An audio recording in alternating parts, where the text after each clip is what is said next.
I want to take back, Laura Tingle reminded us of this in her column during the week, but Joe Hockey, when he addressed the Malaysian swap issue back in the Parliament in 2012, gave a very passionate speech on this whole issue. Let's be reminded of that now. Here it is. I fought with the previous Prime Minister, my Prime Minister, about Nauru.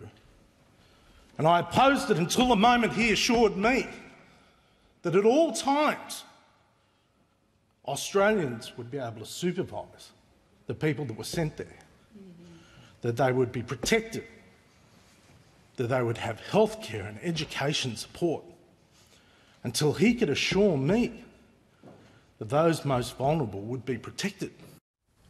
You see, where is that sort of passion and compassion now in relation to the latest debate? In fact, one of the writers of the weekend referred to compassionistas as if compassion is now failing on Australians' part. Joe Hockey must be pretty angry. I mean, these people's safety could not even be assured inside the camp. It is now clear they did not leave the camp. They were bashed up in this way brutally by either a combination of the PNG police or local employees of G4S inside the camp. And that just flies in the face of everything Hockey says he was assured Clearly of. the response was way out of proportion. But it's That's also, of obvious. course, flies in the face of what the High Court said.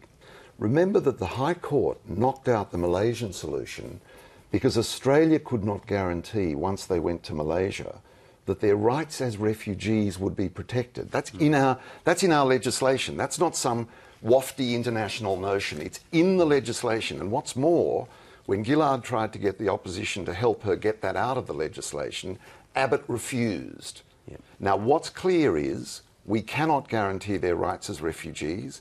None of them have been processed. We cannot guarantee their physical safety. One upshot of this is I don't think Australia can send anybody else into Nauru and Manus.